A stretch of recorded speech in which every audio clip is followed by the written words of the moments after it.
अस्सलामुअलैकुम। एपिसोड 4। बूढ़े ने जिस तरह मेरी जिद्दोजहद को नाकाम बना दिया, उससे यह एहसास तो यकीन पा गया कि मैं उसका कुछ नहीं बिगाड़ सकता। चुनाचे मेरा दिल चाहा कि बेबसी से फूट फूट कर रो पड़ूं। कुछ ऐसी ही कैफियत महसूस कर रहा था मैं। चंद साथ खामोशी रही, फिर भोमा की आवाज़ सुनाई दी। अगर तुमने फैसला इस बात में किया है तो मुझे बता दो। अगर तुम अब भी कोई जिद्दोजहद करना चाहते हो तो जाहिर है तुम्हारी जिद्दोजहद तुम्हें आंखें वापस नहीं दे सकेगी, सिवाय इसके कि मैं तुम्हें अदम ताउन करने वालों में शामिल कर दूं। फिर दरवाज़ा बंद होने की आवाज़ सुनाई दी। शायद वो सब बाहर चले गए थे और मैं हकीकत में फूट फूट कर रोने लगा। जिंदगी चली जाती तो कोई गम ना था, लेकिन आंखों के बगैर जिंदगी बेकार थी। काश इससे तो मौत ही आ जाती। मैं शायद जिंदगी में पहली बार रोया। रोने से मैं भी खुद को हल्का महसूस करने लगा और फिर मैं संजीदगी से आइंदा जिंदगी के बारे में सोचने लगा। जिंदगी की जो उमंग सीने में जागी थी वो तो अब खत्म हो गई। बेहतर यह था कि इसी वीरान खंडर में दूसरों की मानिंद जिंदगी गुजारी जाए। बड़ी मायूसी, बड़ी बददिली छा गई मेरे जहन पर और मैं अपने इस फैसले पर अटल हो गया। चुनाचे जब मुझे खुराक दी गई तो मैंने खामोशी से कबूल कर ली। टटोल टटोल कर खाना खाया, पानी पिया और फिर लेट गया।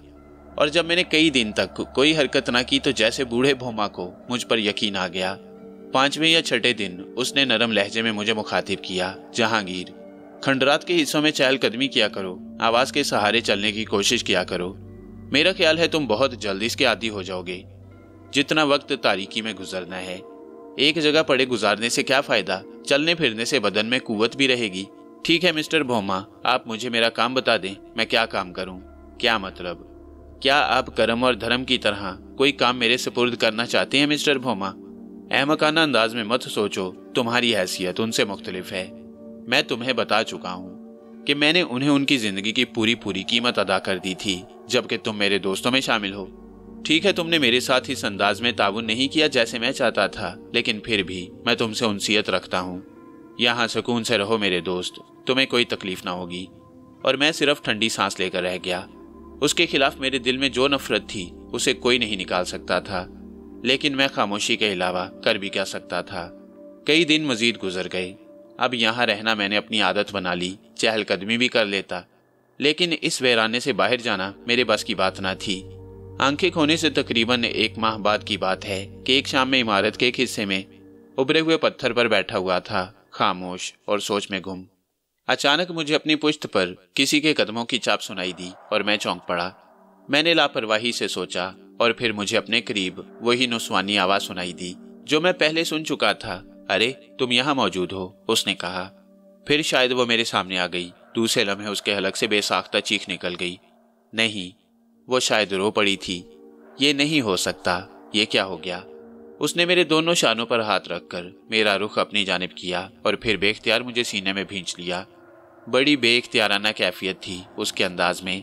मैंने भी कोई एतराज नहीं किया और वह फूट फूट कर रोने लगी। रोने के दरमियान वो कहती जा रही थी, कहा था ना मैंने तुमसे, भाग जाओ, लेकिन ना सुनी तुमने। पागल समझा था ना, दूसरों की मानिंद क्यों ना गए? बताओ क्यों नहीं चले गए, बताओ। वो रोती रही। दर हकीकत अब मेरे जहन में उसकी बातें आ रही थीं। बिलाशुबा उसने मुझे चले जाने के लिए कहा, लेकिन भोमा ने उसे पागल करार दिया और उस वक्त मैंने भी इस बारे में कुछ नहीं सोचा। लेकिन अब क्या हो सकता था? उसने शायद मेरा चेहरा अपने चेहरे के मुकाबिल किया, मुझे देखती रही और फिर गमज़दा लहजे में बोली, किस कदर बदनुमा कर दिया तुम्हारा चेहरा, कैसी हसीन आंखें थी। लेकिन अब किया भी क्या जा सकता है, बताओ अब मैं तुम्हारे लिए क्या करूं? शुक्रिया वीरना, तुम्हारी हमदर्दी ने मुझे काफी सुकून बख्शा है, मैंने धीमी आवाज में कहा। लेकिन मेरा सुकून खत्म हो गया। पापा जो कुछ करते रहे वो मुझे सख्त नापसंद था, लेकिन उन्होंने ये जो कुछ किया है इस पर मैं इन्हें कभी मुआफ नहीं कर सकती। उसने मुसलसल रोते हुए कहा, तुम्हें इस बारे में सब कुछ मालूम है वीरना? किस बारे में? जो कुछ तुम्हारे पापा करते रहते हैं। हाँ मुझे मालूम है। क्या तुमने कभी उनसे इस पर इख्तलाफ किया? हाँ, मैं सख्त एहतजाज करती रहती हूँ। जाहिर है भोमा ने तुम्हारी बात कबूल नहीं की होगी। हाँ, पापा बहुत संगदिल हैं, लेकिन उन्होंने तुम्हारे साथ जो कुछ किया है इस पर मैं उन्हें मुआफ नहीं करूंगी। और वह फिर रोने लगी और मेरे जहन में एक नए ख्याल ने जन्म लिया। मैंने सोचा क्यों ना इस लड़की को आलाकार बनाया जाए और इससे भोमा के बारे में ज्यादा से ज्यादा मालूमात हासिल की जाएं। मैं भोमा से इंतकाम लेना चाहता था। उस कमबख्त ने मेरे साथ जो सलूक किया वो बेहद भयानक था। मैं बेबस होकर रह गया। लेकिन अब अगर ये लड़की मुझसे ताउन करने पर आमादा हो जाए तो शायद मैं उस खबीस बूढ़े के खिलाफ कुछ कर सकूं। वीरना, तुम्हें मुझसे हमदर्दी है ना? हाँ, मैं तुमसे बहुत मुतासिर हूँ। इन सारे दिनों में मैं मुसलसल कोशिश करती रही हूँ कि किसी तरह अगर मुझे कैद से रिहाई मिल जाए तो मैं तुमसे मुलाकात करूँ, लेकिन मुश्किल हो गया था। आज बड़ी मुश्किल से धर्म को धोखा देकर भागी हूँ। उसे पता भी नहीं चल सका। खाना देने के बाद उसने मेरे कैद खाने का दरवाजा हस्बे मामूल बंद कर दिया, ये मालूम किए बगैर कि मैं चुपचाप दरवाजे से बाहर निकल आई हूँ। इसके बाद मैं तुम्हें तलाश करती रही और बड़ी देर तक तलाश करती रही। मुझे मालूम नहीं था कि तुम्हारे साथ ये सब कुछ हो चुका है। उसने फिर एक बार सिसकी ली और मैंने हैरान होकर पूछा, तो क्या तुम्हें कैद रखा जाता है? हाँ। क्यों? इसलिए कि मुझे पापा के काम से इख्तलाफ है। मैंने उनसे खुलकर कह दिया था कि मैं ये सब कुछ नहीं होने दूंगी। इस पर उन्होंने मुझे पागल करार देकर कैद कर दिया। भोमा बेहद संगदिल है। मैंने कहा, तुम पापा के चुंगल में कैसे फंस गए? उसने पूछा और मैंने उसे मुख्तसरन अपनी कहानी सुना दी। तो पापा इतने दिन तक जो गायब रहे इसकी वजह यह थी कि वो अपने काम में मुखलिस हैं, लेकिन उनकी ये जज्बातियत शिद्दत पसंदी की हदूद में दाखिल हो गई है। तुम गौर करो कि अगर वो अपने तजुर्बे में कामयाब हो जाती हैं तो दुनिया को क्या मिल जाएगा? क्या सारी दुनिया से अंधों का वजूद खत्म नहीं हो जाएगा? वो लोग जो कायनात में रहकर हसीन कायनात की दीद से महरूम हैं, क्या वो खुद को एक नई दुनिया में महसूस नहीं करेंगे?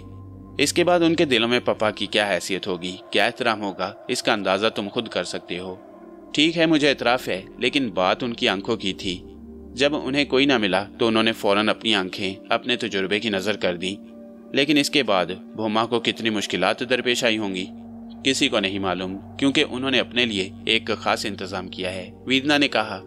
और उसी वक्त अकब से भोमा की गुर्राई हुई आवाज़ सुनाई दी। आज फिर तेरा दिमाग फिर गया है वीरना, तू क्यों ये चाहती है कि मैं तुझ पर तशद्दुद करूं? नहीं पापा, आज मैं तुमसे बातें करना चाहती हूँ। क्या मतलब? भोमा का अंदाज भी बदल गया। क्या बातें करना चाहती हो? मेरी सोच में मामूली सा फर्क आ गया है पापा। अच्छा, तो फिर अंदर चलो, भोमा नरम लहजे में बोला। यहाँ क्या हर्ज है? मिस्टर जहांगीर को यही समझा रही थी, वीरना ने कहा, और मैं एक लम्हे के लिए चौंक पड़ा। हालांकि लड़की ने मुझसे गुफ्तगू नहीं की, लेकिन मेरा ख्याल था कि वो भोमा को शीशे में उतारने की कोशिश कर रही है। चुनाचे मैं भी ताउन पर आमादा हो गया। क्या बता रही थी? यही कि मैंने अब तक पप्पा से इख्तलाफ किया था, लेकिन अगर गहरी निगाहों से जायजा लिया जाए तो पप्पा का मकसद अजीम है। अंधे इंसान को आंखें मिल जाना कितनी बड़ी बात होगी। मैंने जो पप्पा से इख्तलाफ किया था वो सिर्फ इसलिए किया था कि मुझे जिंदा इंसानों से हमदर्दी थी, लेकिन ये बात अब मेरी समझ में आ गई है कि वसीतर मुफाद के लिए कुछ कुर्बानियां देनी ही होती हैं। अगर इस तजुर्बे की कामयाबी के लिए कुछ इंसानों को तकलीफ बर्दाश्त करना पड़ती है तो वो तामीरी हैसियत रखती है। यकीनन यकीनन, भोमा ने खुश होकर कहा। पप्पा, मैं पेशकश करती हूँ कि अब तुम्हारे तजुर्बे के लिए मेरी आंखें भी काम आ जाएं तो मैं तैयार हूँ। ओह हाँ, मैंने भोमा की आवाज़ में नुमाया लर्जिश महसूस की। जाहिर है ये औलाद का मामला था। वो उसकी इकलौती बेटी थी। जाहिर है वो अपनी आंखें दे सकता था, लेकिन अपने जिगर के गोशे के साथ ये सलूक किस तरह मुमकिन था? आओ मेरे साथ आओ, उसने वीरना से कहा और फिर माजरत आमेज अंदाज में बोला। मिस्टर जहांगीर, मुझे उम्मीद है कि तुम महसूस नहीं करोगे। फिर मैंने जाते हुए कदमों की आवाज़ सुनी और एक गहरी सांस लेकर रह गया। सूरत हाल किसी हद तक मेरी समझ में आ रही थी। लड़की ने यकीनन चाल चली थी। जाहिर है वो भोमा से मुत्तफिक नहीं थी, लेकिन उसने जो फौरी तौर पर पलटा खाया उससे अंदाजा होता था कि वह बूढ़े भोमा से फरेब करना चाहती है। मैं थोड़ी देर तक वहीं बैठा रहा और फिर अपने कमरे में वापस आ गया। मुझे इतना अंदाजा हो चुका था कि मैं इमारत के किसी हिस्से से अपनी रिहाइशगाह पर वापस आ जाऊं। मैं अपने कमरे में आकर बेड पर लेट गया। दिन और रात का कोई अंदाजा नहीं था। अब तो सब दिन तारीख थे और सब रातें से न जाने कितना वक्त गुजरा, कोई अंदाजा ही नहीं हुआ। चाय आई और चाय पीने के बाद मैं चहलकदमी के लिए निकल आया। एक महदूद दुनिया थी और उसके सिवा कुछ ना था, और उस महदूद दायरे में वक्त गुजारने के बाद मैं फिर वापस अपने कमरे में आ गया। और उस वक्त शायद रात हो चुकी थी जब मुझे दरवाजे पर आहट सुनाई दी। धर्म, मैंने पुकारा लेकिन कोई जवाब नहीं मिला। करम, लेकिन आने वाला करम भी नहीं था। फिर दरवाज़ा शायद अंदर से बंद कर दिया गया। मैं हैरान रह गया, ये कौन हो सकता है? तब मुझे अपने शाने पर एक हाथ महसूस हुआ और ये हाथ वीरना के सिवा किसी और का नहीं हो सकता था। तब मुझे वीरना की आवाज़ सुनाई दी। जहांगीर? वीरना? हाँ, मैं ही हूँ। इस वक्त शायद रात हो चुकी है। हाँ। क्या भोमा सो चुका है? नहीं, इस वक्त वो अपनी तजुर्बा गाह में है। तो क्या तुम कैद से फरार होकर आई हो? नहीं, मुझे कैद नहीं किया गया। सुबह की चाल कारगर रही तो मेरा अंदाजा दुरुस्त था। मैंने मुस्कुराते हुए कहा, क्या अंदाजा? सुबह को जब तुमने भौमा से गुफ्तगू की तो मैंने यही अंदाजा लगाया कि तुम भौमा को शीशे में उतार रही हो। हाँ जहांगीर, पप्पा इस सिलसिले में बहुत ही शिद्दत से सोचने के कायल हैं, लेकिन मैं तुमसे ये कहने में यार महसूस नहीं करती कि मैं तुम्हें पसंद करने लगी हूँ। मैं चाहती हूँ कि पप्पा अब मुकम्मल तौर पर नाकाम हो जाएं, ताकि इंसानी जिंदगियां यूं खाक में न मिलें। वीरना ने कहा, क्या तुम्हारे ख्याल में भौमा अपनी कोशिश में कामयाब नहीं हो सकता? ये कोशिश एक दीवानगी है। क्या तुम यकीन करोगी वीरना कि मैं दिल से भौमा के जज्बे की अजमत का कायल हूँ? हाँ जहांगीर, पप्पा बुरे इंसान नहीं हैं, मैं जानता हूँ, लेकिन वो जो कुछ कर रहे हैं वो अंदाज शिद्दत पसंदी में बदल गया है। कौन जाने कब वो अपनी कोशिश में कामयाब हों और उस वक्त तक कितनी जिंदगियां बर्बाद हो जाएं। अगर वो कामयाब ना हो सके तो फिर ये लोग हमेशा अंधे रहेंगे। मैं अब किसी और को अंधा देखना नहीं चाहती जहांगीर। अब मैं किसी और को पप्पा की दीवानगी की भींट चढ़ने नहीं दूंगी। लेकिन भौमा करता क्या है, क्या तुम इस बारे में कुछ जानती हो? वो इंसानी आंखों का लुआब अलग अलग कर लेते हैं और फिर उस लुआब का उन्होंने एक मखसूस महलूल तैयार कर लिया है। यहाँ एक और इंसान है जिसे तुमने नहीं देखा होगा। वो कौन है? उस बदनसीब का नाम माइकल है, पप्पा का पुराना साथी। पप्पा ने सबसे पहले उसकी आंखें निकाली थी और अब वो उसकी आंखों पर तजुर्बा कर रही हैं। क्या मतलब? काश तुम देख सकते। अब तो मैं नहीं देख सकता, मैंने उदासी से कहा। नहीं जहांगीर, तुम देख सकोगे, वीरना ने अजीब से लहजे में कहा और मैं उसके लहजे पर गौर करने लगा। उसके लहजे में मोहब्बत थी, उम्मीद थी, खलूस था। ना जाने कब, या शायद कभी नहीं। नहीं जहांगीर, मैं तुम्हारी मदद करूंगी, लेकिन किस तरह अभी नहीं बताऊंगी। तुम्हारे अल्फाज ने मुझे उलझन में डाल दिया है वीरना। कोई बात नहीं, मैं इंतजार करूंगा। मैं तुम्हें देखना चाहता हूँ। खुदा करे मैं तुम्हें फिर से देख सकूं। उस वक्त जब मैंने तुम्हें देखा था तो तुम्हारी कैफियत दूसरी थी। मेरे जहन में तुम्हारे लिए वो जगह नहीं थी जो अब तुमने कायम कर ली है। वीरना दरवाजा खोलकर जल्दी से बाहर निकल गई और मैं ख्यालात में गुम हो गया। वीरना के अंदाज में एक अजीब सी कैफियत थी जिसे मैं समझ नहीं सका। ये लड़की मुझसे मोहब्बत करने लगी थी और फिर वो रात मैंने अजीबोगरीब ख्यालात में गुजारी। ना जाने क्या क्या सोचता रहा। दूसरा दिन भी हस्बे मामूल था। वीरना दिन भर मेरे पास नहीं आई और मैं हस्बे मामूल खंडरात में ठोकरें खाता रहा। लेकिन शाम जिसके बारे में मैं सिर्फ अंदाजा कर सकता था, खैर वीरना मेरे पास पहुंच गई। जहांगीर, उसकी आवाज में लर्जिश थी। वीरना तुम आ गई? हाँ, क्या तुम इंतजार कर रहे थे? दिन भर इंतजार करता रहा हूँ, मैंने उदास आवाज में कहा और वो मेरे सीने से आ लगी। बड़ी शिद्दत पसंद लड़की थी। जहांगीर, मैं तुम्हें जिस हैसियत से चाहने लगी हूँ उसका इजहार नहीं कर सकती। मैं भी वीरना, मैंने जवाब दिया। देखो मैं तुम्हारे लिए क्या लाई हूँ। क्या है? मैंने पूछा और वीरना ने कोई चीज मेरे हाथ में थमा दी। टटोल कर ही चीजों का जायजा लिया जा सकता था। मैंने टटोल कर उसका जायजा लिया। बड़े बड़े शीशों वाली कोई ऐनक थी। चश्मा? मैंने पूछा। हाँ, इसे लगाओ। क्यों? बस मैं कह रही हूँ, इसे लगाओ, वीरना ने कहा और मैंने सिर्फ उसकी खातिर ऐनक अपनी आंखों के गढ़ों पर चढ़ा ली। भला फायदा भी क्या था? सिवाय एक नुक्स छुपाने के वो और क्या काम दे सकती थी? जहांगीर, कुछ महसूस हुआ क्या? तुम मेरे बारे में तसव्वुर करो, सोचो मेरे बारे में प्लीज। जहांगीर, जो मैं कह रही हूँ वो करो। और मैंने वीरना के कहने पर अमल किया। ना जाने क्यों मुझे एक हल्की सी रोशनी का एहसास हुआ और फिर यह रोशनी बढ़ती चली गई। यूं लगता था जैसे उस रोशनी का ताल्लुक दिमाग से हो। मैं वीरना के बारे में सोच रहा था और फिर मेरा दिल धक से हो गया। वीरना मेरी निगाहों के सामने थी। ये कैसे मुमकिन था? ये कैसे हो सकता था? वीरना, मैंने उसकी तरफ हाथ बढ़ाया और फिर उसने अपने दोनों हाथ मेरे हाथों में दे दिए। वो मुस्कुरा रही थी। वीरना, मुझे यकीन नहीं आ रहा। खुदा के वास्ते मुझे बताओ, ये सब कुछ क्या है, क्यों है? जहांगीर, ये एक मखसूस ऐनक है, मेरे पापा की इजाद। वो इसे तसव्वुर की ऐनक कहते हैं। जब उन्होंने अपनी आंखें निकालने का फैसला किया तो इस बात का बंदोबस्त किया कि उनके काम में रुकावट ना हो। चुनाचे उन्होंने एक ऐसी ऐनक इजाद की जो आंखों का नेमुल बदल हो। वो इसे आंखों पर लगाकर ही तमाम काम करते हैं। बात सिर्फ मेरी जात तक महदूद नहीं, तुम इसे लगाकर कहीं का भी तसव्वुर कर लो, तुम्हारी निगाहों के सामने होगा। वाकई? मैंने मुतहय्यराना अंदाज में पूछा। हाँ, वीरना ने कहा। मैंने भौमा की लेबोरेटरी के बारे में सोचा और वो हॉल मेरी निगाहों में घूम गया जिसकी मैंने सिर्फ छत देखी थी और जहां मेरी आंखें निकाली गईं। चारों तरफ मशीनें नस्ब थी, उनमें अजीब अजीब सियाल खोल रहे थे। करम और धर्म लेबोरेटरी के काम में मसरूफ थे। अलबत्ता भौमा एक कुर्सी पर खामोश बैठा कुछ सोच रहा था। फिर उसने करम को आवाज दी और करम, आंखों वाले ही की मानिंद उसके पास पहुंच गया। हैरत की बात यह थी कि मुझे उन सब की आवाजें भी साफ सुनाई दे रही थी। अजीब पुरस्कार ऐनक थी। भोमा ने करम से कोई चीज तलब की और करम ने एक छोटे से बलौरी पैमाने में एक मुठियाला सियाल उसके सामने रख दिया। तब भोमा ने एक ड्रॉपर से सियाल खींचा और उसके चंद कतरे अपनी आंखों में टपकाए। इसके बाद वो दोनों आंखें बंद करके बैठ गया। मैं दीवानों की तरह ये सब कुछ देख रहा था।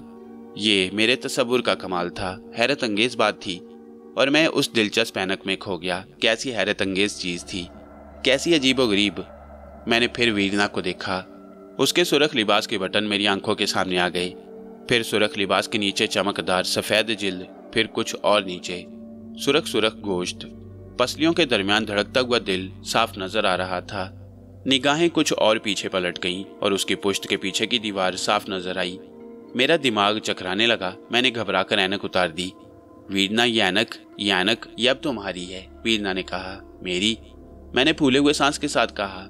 हाँ, मैं तुम्हारी आंखें तो वापस नहीं कर सकती, लेकिन ये ऐनक अब तुम्हारी आंखों का बदल है। लेकिन भोमा, पापा ने जो कुछ किया वो उसके लिए खुद भुगतेंगे। और मैं देर तक खाली खाली अंदाज में उसे देखता रहा। बिल्कुल नहीं महसूस हुआ कि मेरी आंखों के स्याह हल्के बिल्कुल खाली हैं। हर चीज साफ नजर आ रही थी। फिर मैंने कहा, लेकिन तुम्हारे पापा इसे तलाश तो करेंगे। तुम यकीनन इसे छुपा कर लाई होगी। हाँ जहांगीर, और इसी के लिए मैंने पापा से गुफ्तगू शुरू की थी। वीरना काफी देर तक मेरे पास रही और फिर चली गई, लेकिन मेरे लिए वह हैरत का समुंदर छोड़ गई। एक ऐसी बेशबहा चीज मुझे मिल गई थी जिसके बारे में मैं पूरी तरह सोच भी नहीं सकता था। लेकिन अब क्या करूं? इस बेशबहा चीज को किस तरह इस्तेमाल करूं? क्या यहां से फौरन निकल भागूं? अकल साथ नहीं दे रही थी। मसारी पर लेटकर मैंने ऐनक उठाकर सीने में छुपा ली। अब ये मेरे लिए बेशबहा थी। वीरना चली गई थी, लेकिन अब यहाँ ठहरना दोभर महसूस हो रहा था। खामोशी से बेड से नीचे उतर आया। देर करना मुनासिब नहीं। दरवाजे से बाहर निकला और अचानक जहन में एक और ख्याल आया। वीरना मोहब्बत करने वाली लड़की है जिसने मेरे लिए अपने बाप के खिलाफ काम किया। वो तो भोमा की दीवानगी की शरीक भी ना थी। अगर मैं भोमा के हत्थे चढ़ गया तो इसमें वीरना का क्या कसूर? लेकिन वो बेचारी अपने बाप के करतूतों से शर्मिंदा थी। भोमा, मैंने बूढ़े खबीस के बारे में सोचा। ना जाने कितने लोगों की जिंदगी बर्बाद करेगा। क्यों ना मैं वीरना को यहाँ से निकाल ले चलूं और फिर पुलिस को बूढ़े के करतूतों के बारे में इतला दे दूं। यही उम्दा तरकीब है। मैं अपने फैसले पर पूरी तरह अमल करने के लिए तैयार हो गया और फिर मैं वीरना की तलाश में चल पड़ा। वीरना का कमरा तलाश करने में ज्यादा दिक्कत नहीं हुई। उस वक्त वो उदास सी एक कुर्सी पर बैठी हुई थी। वीरना? ओह जहांगीर, आप? हैरान क्यों हो गई वीरना? हैरान नहीं, खुश हुई हूँ। खुदा का शुक्र है तुम किसी हद तक अपनी आंखों की कमी पूरी करने में कामयाब हो गए। हाँ वीरना, और ये तुम्हारी मेहरबानी से है, वरना मेरे पापा ने तुम्हारे साथ ये सलूक किया था ना, तो इसमें तुम्हारा क्या कसूर? मेरे पापा का तो है, उसने उदासी से जवाब दिया और फिर कई मिनट की खामोशी छा गई। मैंने उसे मुखातिब किया, लेकिन अब तुमने मेरे बारे में क्या सोचा है वीरना? क्या मतलब? मेरा मतलब है कि क्या मुझे इस तरह जिंदगी गुजारनी होगी? फिर मैं तुम्हारे लिए क्या कर सकती हूँ? मैं यहाँ से जाना चाहता हूँ, लेकिन तन्हा नहीं। फिर तुम भी मेरे साथ चलोगी वीरना? कहाँ? इस वीराने से दूर, भोमा की दुनिया से बहुत दूर। बेशक मैं उसके जज्बे से बहुत मुतासिर हूँ, लेकिन वह भटक गया है और उस भटके हुए इंसान को राह पर लाना किसी तौर मुमकिन नहीं। क्या तुम भोमा के साथ जिंदगी गुजार सकती हो? जहांगीर, सारी खराबियों के बावजूद वो मेरा बाप है, मैं उसे कैसे छोड़ सकती हूँ? ठीक है वीरना, लेकिन मैं तो यहाँ नहीं रह सकता। मुझे इजाजत दो। मैं इस वीराने में जिंदगी की तलाश में आया था और रोशनी खोकर जा रहा हूँ। लेकिन जहांगीर, तुम यहाँ से जा क्यों रहे हो? यहाँ मैं हूँ। क्या मेरी जात तुम्हारे लिए कोई हैसियत नहीं रखती? दो मोहब्बत करने वाले जिस जगह यकजा हो जाएं वो वीराने आबाद हो जाती हैं। तुम यहीं रहो। भोमा हमारे दरमियान आने की कोशिश करेगा, तुम ये बात मुझ पर छोड़ दो, मैं उनसे निमट लूंगी। लेकिन अगर उसे ऐनक की गुमशुदगी का इल्म हो गया तो जाहिर है वो बरामद नहीं कर सकेंगे। ये तुम्हारी हमाकत है वीरना। भोमा इतना अहमक नहीं, तुम उसे धोखा नहीं दे सकती। आस्तीन के सांप। दरवाजे पर खड़े भोमा की आवाज आई। हम दोनों दहशत से उछल पड़े। खूंखार भोमा अपनी भयानक शक्ल लिए दरवाजे पर खड़ा था। उसके पीछे करम और धर्म भी मौजूद थे और इस बात में शक्को शुबा की कोई गुंजाइश नहीं थी कि वो सारी गुफ्तगू सुन चुका था। मुझे एहसास नहीं था कि तुम इस कदर साजिशी साबित होगे, उसने सर्द लहजे में कहा। क्या समझते हो तुमने मेरे साथ क्या सलूक किया? ठीक है, मैं मौत के करीब था, तुमने मुझे जिंदा रहने का मशवरा दिया, लेकिन रोशनी के बगैर जिंदगी बेमायनी है। इससे तो मौत की तारीकी ही बेहतर है। बताओ दुनिया में मेरा क्या मुकाम है? जवाब दो। मैं कैसे जिंदा रहूं? क्या तुम साजिशी नहीं हो? तुमने मुझे फरेब दिया, जिंदगी के करीब लाकर मुझे धोखे से जहन्नुम की तारीकियों में धकेल दिया। क्या हक था तुम्हें इसका? और अब अगर मैंने साजिश की है तो तुम इस पर हैरान क्यों हो? हाँ तो फैसला किए लेते हैं। आओ मैं तुम्हें वापस मौत की मंजिल तक पहुंचा दूं। भोमा ने दोनों हाथ फैला दिए, फिर वीरना को मुखातिब करके बोला, वीरना तू मेरी बेटी है, मैं तेरा बाप नहीं माँ भी हूँ। तुम्हारी रगों में मेरा खून है। हमारे दरमियान इख्तलाफात हो सकते हैं, लेकिन क्या तू इस खूनी को किसी दूसरे के हाथों मरता देखना पसंद करेगी? तुम खुद गर्ज हो पापा, तुम कानून कुदरत में तरमीम करना चाहते हो। हम सब महकूम हैं। खुदा किसी को अंधा करना चाहता है तो उसे अंधा कर देता है। हम उसे रोकने वाले कौन? तुम सिर्फ अपनी शोहरत चाहते हो पापा, और तुम इसी के लिए सारी जिद्दोजहद कर रहे हो। मैं तुम्हारा साथ नहीं दूंगी। मैं अब जहांगीर के साथ हूँ। अभी थोड़ी देर के बाद तू देखेगी कि जहांगीर इस दुनिया में नहीं होगा, लेकिन उसके बाद मेरी हमदर्दी तेरे साथ न होगी। बूढ़े ने कहा और फिर मुझे जोर से आवाज दी, जहांगीर, और मैं बेख्तियार बोल पड़ा। ये मेरी गलती थी, क्योंकि खूंखार बूढ़े ने मेरी आवाज पर मेरी सिमत का तयन कर लिया और फिर उसने वहशियाना अंदाज में मेरे ऊपर हमला कर दिया। लेकिन मसनूई आंखें, वीरना का दिया हुआ अतिया मेरे काम आ गया। मैंने फौरन छलांग लगाकर उसका वार खाली कर दिया और बूढ़ा दीवार से टकराया, लेकिन वो बेहद फुर्तीला था। मेरे कदम जूं ही जमीन पर टिके, उसने पलटकर कदमों की चाप पर छलांग लगा दी और दोनों हाथ फैलाकर दबोचने की कोशिश की, लेकिन मेरे लिए भी जिंदगी और मौत का सवाल था। मैंने फिर उसका वार खाली कर दिया और एक जोरदार घूंसा उसकी नाक पर जड़ दिया। बूढ़ा चकरा गया, लेकिन फिर वो एकदम रुक गया और उसने मुस्तरबाना अंदाज में दोनों हाथ उठाकर कहा, करम धर्म, इस पर हमला मत करना। ऐनक इसके पास है, कहीं वो टूट ना जाए। और फिर वो खड़ा होकर बेबसी से मुझे देखने लगा। देखो, ऐनक को नुकसान ना पहुंचने पाए। मैं तुमसे जंग नहीं करूंगा। ऐनक मुझे वापस कर दो। ये मेरी जिंदगी की सबसे अहम चीज है। मैं इसके बगैर कुछ नहीं कर सकूंगा। मेरी कामयाबी का इन्हिसार इसी पर है। मैंने अंदाजा लगा लिया कि मैं जिस तरह 2 बार उसके हमलों से बचा था, इससे उसने अंदाजा लगा लिया कि ऐनक मेरी आंखों पर मौजूद है और अभी ऐनक मेरे लिए भी एक अहम हैसियत रखती थी। मैं तुम्हें ये वापस नहीं करूंगा। तूने मेरी आंखें निकाली हैं, तूने मेरी जिंदगी तारीक कर दी। मैं तेरे सारे मंसूबे खाक में मिला दूंगा। नहीं नहीं, उन मंसूबों का सिर्फ मेरी जात से ताल्लुक नहीं है। ये रिफाह आमा के लिए हैं। मुझे ऐनक वापस कर दो। इसके इवज मुझसे जो चाहो तलब कर दो। तब फिर मेरी आंखें मुझे वापस दे दो। मैं चला जाऊंगा। जहांगीर, ठंडे दिल से गौर करो, मेरी मजबूरी समझो, बूढ़े ने लरजती आवाज में कहा। वो जिस कदर खूंखार हो रहा था मुझे उसका एहसास था, लेकिन ऐनक की वजह से बेबस था और मैं इस ताक में था कि जूं ही दरवाजा खाली मिले मैं बाहर छलांग लगा दूं। मैंने आहिस्ता से वीरना को इशारा किया। वो आहिस्ता आहिस्ता दरवाजे की जानिब खिसकने लगी। इस दौरान मैंने बूढ़े को बातों में लगा लिया। इस वजह से वो वीरना के कदमों की चाप पर तवज्जो न दे सका और वीरना बिल आखिर कमरे से निकल गई। मैंने भोमा को काफी हद तक मुतमईन कर दिया और अब वह मुझसे मसालियत की गुफ्तगू कर रहा था। बड़ी ही नपी तुली मेरी छलांग भी थी। फिर मैं भी वीरना के करीब पहुंच गया। बूढ़ा दहाड़ता हुआ हमारे पीछे भागा और उसके पीछे करम और धर्म भी, लेकिन मैं वीरना का हाथ पकड़े हुए बेतहाशा भाग रहा था। हम खंडरात नुमा इमारत से निकल आए। वीरना मेरा भरपूर साथ दे रही थी। बूढ़ा ताकतवर जरूर था, लेकिन दौड़ने में हमारा मुकाबिल साबित न हुआ और हम उसे बहुत पीछे छोड़ आए। फिर हमने सराय दिलबर पहुंचकर ही दम लिया और इसके बाद मेरी जिंदगी का एक नया दौर शुरू हो गया। सराय दिलबर एक छोटी सी बस्ती, सीधे सादे लोगों पर मुश्तमिल। हम उस बस्ती में जम हो गए। मैं जानता था कि एक मफरूर मुजरिम की हैसियत से किसी वक्त भी पुलिस मेरी गर्दन नाप सकती है। इसके लिए मैंने हुलिये में तब्दीली जरूरी समझी। वीरना जो आमतौर से मगरबी लिबास में मलबूस रहती थी, अब बुरका पोश खातून बन गई। मेरे गालों पर स्याह घुंघरियाली दाढ़ी भी थी। मस्जिद के एक मौलवी साहब ने हमें रिश्ता हयात में मुंसलिक कर दिया। मेरी हैसियत एक दरवेश सिफ्त इंसान की सी थी। अक्सर बीमार लाए जाते और मैं उनके जिस्म में झांक कर उनकी बीमारी की निशानदेही कर देता। गुमशुदा लोगों के लिए उनके वर्सा को बता देता और ये सब तसव्वुर का कमाल था। ऐनक मेरी बड़ी ही मददगार साबित हुई। गो मेरी आंखों की वापसी का कोई इम्कान न था, लेकिन ऐनक की मौजूदगी उनकी कसर पूरी कर देती। ये ऐनक मुझे अपनी बेनाई की मानंद अजीज थी। दर हकीकत अगर ये मेरी जिंदगी में ना होती तो मैं क्या था, लेकिन मैंने अपनी जिंदगी को यहीं तक महदूद रखने का फैसला नहीं किया। हाँ, कुछ वक्त गुजरने का मुंतजिर था ताकि पुलिस की फाइलों से मेरा रिकॉर्ड काफी नीचे दब जाए और मैं वफाशार वीरना के साथ जिंदगी के लम्हात कुछ और खूबसूरत अंदाज में बसर कर सकूं।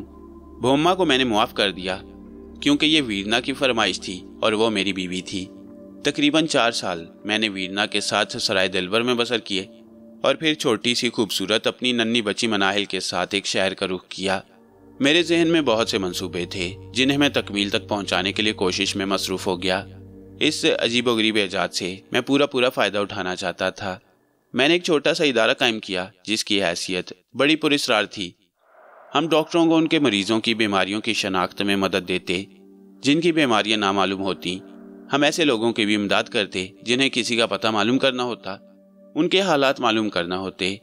अक्सर पुलिस के लोग हमारे पास मफरूर मुजरिमों की तलाश के सिलसिले में आते। एक अजीब सी पुरस्कार सी हैसियत मिल गई थी मुझे और इन तमाम कामों से आमदनी भी निहायत मुनासिब थी। मैंने लोगों को मुतमईन करने के लिए मुलाजिम भी रखे जिनके बारे में ये इजहार करता कि मेरे लिए काम करने वाले यही लोग हैं।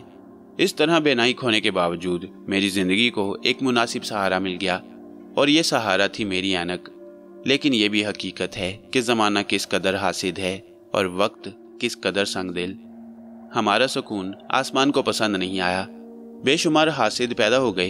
एक रात हमारी रिहाइशगाह में आग लगा दी गई और हम जलकर राख हो गए। आग लगा दी गई? नेमत अली ने चौंक कर पूछा। हाँ, वो गमज़दा लहजे में बोला। वो हासिद, वो दुश्मन कौन थे? ऐसे कुछ डॉक्टर जिनका कारोबार मेरी वजह से ठंडा हो गया। अफसोसनाक कहानी थी, नेमत अली ने कहा। इसके बाद वो कब्र में घुस गया। दूर कहीं गीदड़ों के रोने की आवाजें आ रही थी। नेमत अली उदास सा वहां से उठा और आगे बढ़ गया।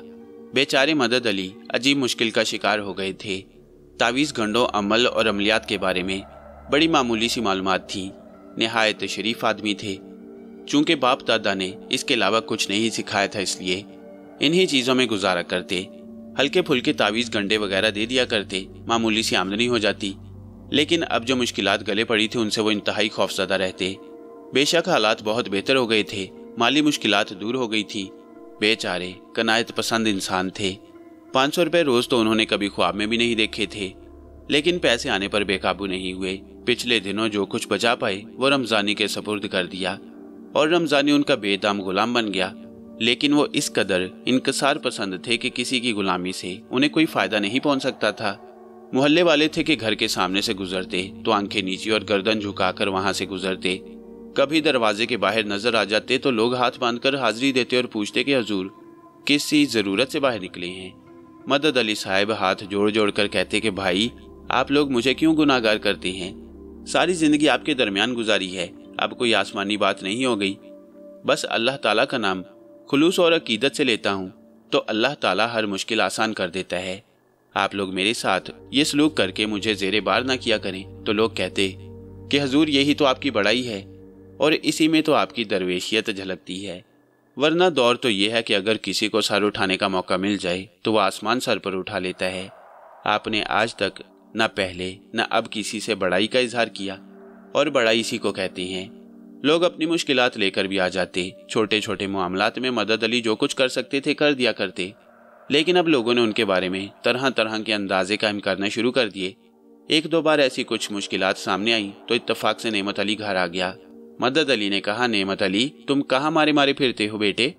मेरे अलावा कौन ये बात जानता है कि कुदरत ने तुम्हें कोई बहुत बड़ा इल्म दे दिया है जिसने तुम्हें बड़ी बुलंदियां अता कर दी हैं। लेकिन बेटे मैं तो वही मामूली सा मदद अली हूँ। लोग मेरे पास अपने मसाइल लेकर आ जाते हैं तो मेरी समझ में नहीं आता कि मैं उन्हें क्या जवाब दूँ। अब्बा क्यों परेशान होते हो? मैं कौन सा बहुत दूर चला जाता हूँ। बस अब तुमने इस रास्ते पर लगा दिया है तो अल्लाह की मखलूक की जो भी मदद होती है कर लेता हूँ। यही शौक पैदा हो गया है। जब भी कोई मुश्किल पेश आए आवाज़ दे लिया करो, हाजिर हो जाया करूँगा। बस बेटे ये घर नहीं छोड़ सकता क्योंकि यहाँ मेरे बाप दादा की खुशबू बसी हुई है और ये खुशबू मुझे ज़िंदगी से ज़्यादा प्यारी है। लेकिन घर का चक्कर लगाते रहा करो। जी अब्बा फिक्र ना करो। ये बात कहाँ से शुरू होती है और कहाँ आकर ख़त्म होती है। मदद अली इस मोहल्ले में खासे मशहूर हो गए और ये चीज़ उनके लिए काफ़ी परेशानी का बायस थी। मोहल्ले ही के एक साहिब थे जिनका नाम रईस खान था। रईस खान के एक और रिश्तेदार के यहाँ कोई मेहमान हिंदुस्तान से आए और कोई मुश्किल अपने साथ लेकर आए। उम्र रसीदा आदमी थे, खुशपोश खुश लिबास, लेकिन चेहरे से शदीद परेशानी झलकती थी। जिन साहब के यहाँ वो आए उन्होंने उनसे पूछा कि आखिर ऐसी क्या मुश्किल है। तो उन्होंने कहा कि भाई, अपने किए का शिकार हो गया हूँ और पूरा घर मुसीबतों में मुब्तला है। समझ में नहीं आता कि जिंदगी के ये चंद दिन किस तरह पूरे किए जाएं। बात अपनी जात तक होती तो ठीक थी, लेकिन मेरा पूरा घराना मेरी नहुसत का शिकार है। बस तुम लोगों को देखने को जी चाहा तो सोचा कि चलो पाकिस्तान का चक्कर ही लगा आऊं। सो आ गया। मसला क्या है, एक जिन्नाती अमल में फंस गया हूँ। जिन्नाती ना कहा जाए बल्कि ये कहा जाए कि देवी देवताओं के अजाब का शिकार हो गया हूँ। कुछ जादूगरों से पाला पड़ गया था। तो फिर बस क्या बताऊं, घर के सारे अफराद अजाब में गिरफ्तार हैं। बेटी ससुराल में परेशान है, बेटा कहीं मुसीबतों में घिरा हुआ है। अच्छा, ये तो बड़े अफसोस की बात है। अरे हाँ, आपको एक साहिब से मिलवाऊं, आपकी मुश्किलों का हल निकाल लेंगे। कौन है? रईस खान मेरा दोस्त है, मेरा भाई है, रिश्ते का भाई है। उसके मोहल्ले में एक बहुत बड़े बुजुर्ग रहते हैं, मदद अली नाम है, और यूं समझ लो कि इस दौर में फरिश्ता सिफ्त हैं। रईस खान यही बताती हैं। यार, अगर ऐसी बात है तो फौरन रईस खान को पकड़ो और मुझे उनके पास लेकर चलो। जाहिद खान ने आजिजी से कहा। नतीजा ये हुआ कि पहले रईस खान को पकड़ा गया और उसके बाद जाहिद खान को लेकर ये लोग मदद अली साहब के यहाँ पहुंच गए। मदद अली बेचारे उस वक्त भी अपने घर में बैठे अपनी बेगम से बातें कर रहे थे। उन्होंने बड़ी आजिजी से कहा कि मेहमानों से मुलाकात के लिए शाम को 5 बजे से 7 बजे तक का वक्त मुकर्रर कर लिया जाए। उससे ज्यादा वक्त वो दे नहीं सकते। बहालत मजबूरी उन्होंने ये बात भी कही कि ये वक्त वो अमल पढ़ने में गुजारते हैं। अगर वो अमल नहीं पढ़ेंगे तो फिर लोगों का काम कैसे होगा। रईस खान अपने मेहमानों को लिए हुए मदद अली के पास 5 बजे के बाद ही पहुंचे थे। मदद अली ने उनका इस्तकबाल किया तो रईस खान ने कहा, मदद अली साहब, मुआफ़ी चाहता हूँ हाथ जोड़कर, बड़ी मजबूरी के आलम में आपको तकलीफ देने के लिए आया हूँ। नहीं नहीं भाई, आप हमारे पड़ोसी हैं, हुक्म कीजिए। ये कौन साहब हैं? इनका नाम जाहिद खान है और ये मेरे बहुत ही करीबी रिश्तेदार फजल बेग हैं। अच्छा अच्छा, बड़ी खुशी हुई आप लोगों से मिलकर। क्या पियेंगे आप? चाय या शरबत वगैरह? बिल्कुल नहीं, हालांकि आपके यहाँ का तो पानी भी अक्सीर होता है। खुदा के लिए कांटों पर न घसीटिए, जो कुछ हूँ बस वही रहने दीजिए। फरमाइए, क्या बात है? हजूर, मैं कुछ अर्ज करना चाहता हूँ। मेरा नाम जाहिद खान है, हिंदुस्तान से अपने इन अजीज से मिलने के लिए आया हूँ। मैं वहाँ पर एक बहुत बड़ी मुश्किल में गिरफ्तार हूँ। ये बात तो आपके इल्म में भी होगी कि हिंदुस्तान दूसरी तहजीबों का भी शहर है। वहाँ देवी देवता और जादू टूनों के चक्कर यहाँ से बहुत ज्यादा हैं। मैं भी एक ऐसी ही मुसीबत में गिरफ्तार हो गया हूँ। मेरा कोई कसूर नहीं। वैसे ही एक हकीकत है कि बचपन ही से मुझे इस तरह की चीज़ों से बहुत ज़्यादा दिलचस्पी थी और कई बार मैंने ऐसे काम भी किए जो गलत थे, लेकिन फिर अल्लाह ताला ने मुझे हिंदू देवी देवताओं के जाल में फंसने से रोक दिया। लेकिन कभी कभी वो हो जाता है जो इंसान खुद नहीं करता। जैसा कि मैंने आपसे अर्ज किया कि पुरस्रार रूहों से मुझे दिलचस्पी थी, लेकिन इसके बाद जब मेरी शादी हो गई और ऐसे मामलात सामने आ गए तो मैंने हर दिलचस्पी छोड़ दी। मेरे कहने का मतलब ये है कि मैं उस वक्त संजीदगी से अपना कारोबार कर रहा था। बनारस से ताल्लुक है और बनारसी साड़ियों के बारे में तो आपने सुना ही होगा। पूरे हिंदुस्तान में जगह जगह ये कारोबार फैला हुआ है। एक पार्टनर के साथ मिलकर मैंने साड़ियों का कारोबार शुरू कर दिया। मेरे पार्टनर का नाम फारूक था, तो फारूक के साथ मैं ये काम कर रहा था। हमारे यहाँ का बना हुआ माल बहुत कम होता था क्योंकि हम खुद अपने हाथों से बनाते थे, लेकिन उसे बड़ी अहमियत हासिल थी और बड़े बड़े रईसों के यहाँ हमारे ये माल जाता। जैसा कि आपको इल्म है कि हिंदुस्तान के राजवाड़ों में अब रियासतें तो नहीं हैं, लेकिन रईसों का बोलबाला है। कदीम किस्म के महल और हवेलियां अब भी वहां मौजूद हैं और उन हवेलियों के रस्म रिवाज और रवायतें वही की वही हैं जो हुआ करती थी। मेरा पार्टनर फारूक अली एक दिन मेरे पास आया और बोला कि एक बड़ी सरकार में हम लोगों को माल लेकर तलब किया गया है। अगर वहां हमारी सुनवाई हो गई और रानी साहिबा को हमारा माल पसंद आ गया तो हमारे वारे न्यारे हो जाएंगे। हजूर किबला मदद अली साहब, हम चूंकि नावक्त आए हैं, आपका बहुत ज्यादा वक्त लेंगे क्योंकि मैं पूरी दास्तान आपको सुनाना चाहता हूँ। आप हमें ये वक्त दे देंगे? हाँ हाँ भाई, इस वक्त कोई है नहीं, और अगर कोई आया भी तो मैं मना करा दूंगा कि इस वक्त मैं बहुत मसरूफ हूँ। बहुत शुक्रिया। तो मैं आपसे अर्ज कर रहा था कि वहाँ हमारी तलबी हुई। जिस जगह हमें बुलाया गया उसका नाम भोजगढ़ी था। भोजगढ़ी का आसपास का इलाका एक कदीम रियासत का इलाका था और उस कदीम रियासत का आखिरी रईस जो रियासत खत्म होने के बाद जागीरदार कहलाता था संग्राम सिंह था। संग्राम सिंह की बीवी रामरती कपड़ों की बहुत शौकीन थी और उसी ने अपने आदमी को भेजकर हमें अपनी साड़ियों के नमूने लाने के लिए इतला भिजवाई और हमें साड़ियां लेकर भोजगढ़ी पहुंचना था। मेरा नौजवान दोस्त फारूक अली जरा दिल फेंक किस्म का आदमी था और हुस्न जमाल से उसे बड़ी दिलचस्पी थी।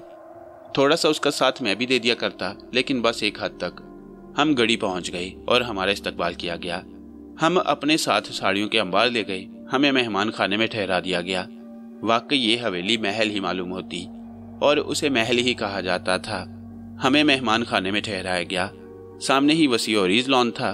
फिर बहुत ही उम्दा किस्म का खाना पेश किया गया। यहाँ आकर हम बहुत खुश हुए। मैं और फारूक अली रानी रामरती के बारे में बातें करते रहे। फारूक अली कहने लगा, मुझे पता चला है कि वो बहुत खूबसूरत है। देखेंगे तो अंदाजा होगा, वैसे वो कितनी ही खूबसूरत हो। मुझे से क्या फारूक अली? हाँ यार, हम तो वही साड़ी वाले के साड़ी वाले। खासी रात गए तक हम बातें करते रहे। मेहमान खाना भी काफी वसी और रीज था, मगर बाहर का माहौल कुछ अजीब सा था। दरख्त लगे हुए थे और ये वसी और रीज बाग मुझे बड़ा खौफनाक महसूस हो रहा था। दिन की रोशनी में भी ये मुझे अजीब पुरस्रार सा लगा। फिर रात का ना जाने कौन सा वक्त था। फारूक अली तो सो गया, मैं जाग रहा था। बाग में मध्यम रोशनी फैली हुई थी। मैंने सामने निगाहें जमा दी। अचानक ही मुझे यूं महसूस हुआ जैसे सामने इमली के दरख्त से कोई नीचे उतर रहा हो। मैं बुरी तरह चौंक पड़ा। ये मेरा वहम नहीं था, बल्कि हकीकतन कोई दरख्त से नीचे उतरा था। और फिर मैंने देखा कि उसका रुख हमारे उसी मेहमान खाने की तरफ था, जिसका बरामदा पूरी तरह खुला हुआ था। बाहर से आने वाले को यकीनन हम लोग नजर नहीं आ सकते थे, लेकिन चक्कर क्या है, कौन है और वो यहाँ क्यों आ रहा है? दिल चाहा कि फारूक अली को जगा दूं, लेकिन फिर मैंने सोचा कि आखिर देखूं तो सही कि ये चक्कर क्या है। साया आहिस्ता आहिस्ता आगे बढ़ा। मैं सांस रोके उसे देख रहा था। कुछ लम्हों के बाद मुझे एहसास हुआ कि वो कोई औरत है, लेकिन तारीकी की वजह से उसे भी शायद कुछ नजर नहीं आ रहा था। वो दोनों हाथ फैलाए आगे बढ़ रही थी, और इससे पहले कि मैं उसके बारे में कोई फैसला करता, वो मेरे करीब पहुंच गई। या तो अंधी थी या फिर तारीकी उस पर कुछ ज्यादा ही असरअंदाज हो रही थी। वो आगे बढ़ी और फारूक अली पर ढेर हो गई। फारूक अली पलंग पर सो रहा था, वो उसी के ऊपर गिरी थी।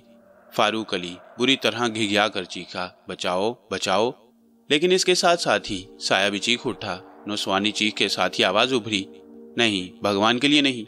फारूक अली ने अपने आप को संभाला। उसने शायद नींद के आलम में अपने ऊपर गिरने वाली को पकड़ लिया था। छोड़ दो मुझे, भगवान के लिए छोड़ दो मुझे, तुम्हें भगवान का वास्ता, मुझे छोड़ दो। कौन हो तुम? फारूक अली घिघिया कर बोला। उसी वक्त मैं संभल गया। मैंने अपनी जगह से उठकर रोशनी जला दी। गालिबन 25 वोल्ट का निहायत ही धुंधला और पुराना बल्ब यहाँ लगा हुआ था, जिसकी मध्यम रोशनी पीली और बदनुमा थी। फारूक अली ने जल्दी से लड़की को छोड़ दिया और लड़की अंधों की तरह दौड़ी। वो औरत नहीं बल्कि एक नौखेज लड़की थी। इस बार वो मुझसे टकराते टकराते बची। उसने मुझे भी देख लिया और उसके चेहरे पर मजीद दहशत फैल गई। उसने दोनों हाथ जोड़े और रुंधी हुई आवाज में बोली, भगवान के लिए मुझे छोड़ दो, तुम्हें दुआएं दूंगी, मुझे छोड़ दो। मैंने लड़की को बगौर देखा। चीथड़े झूल रहे थे उसके जिस्म पर। सफेद लिबास जगह जगह से फटा हुआ, आंखें बड़ी बड़ी मगर खौफ में डूबी हुई, बाल घने और स्याह, खुले हुए और उलझे हुए। उम्र 20-22 साल से ज्यादा नहीं होगी। फारूक अली ने भी अपने आप को संभाल लिया। वो पलंग से उतर आया और लड़की को सर से पांव तक देखने लगा। फिर उसने कहा, हमने तुम्हें पकड़ा कहाँ है लड़की, और क्या तुम छत से टपकी हो? उसने छत की तरफ देखा और फिर मेरी तरफ, मगर ये नाजिल कहाँ से हुई है? फारूक अली के लहजे में मजाक था। मैंने लड़की की तरफ देखा और कहा, अगर तुम जाना चाहो तो जा सकती हो, हमने तुम्हें पकड़ा नहीं है, तुम्हें हमारे हाथों से कोई नुकसान नहीं पहुंचेगा। लड़की ने सहमी हुई निगाहों से मेरी तरफ देखा, फिर थोड़ी देर देखती रही और फिर बोली, तो फिर क्या तुम यहाँ रहते हो?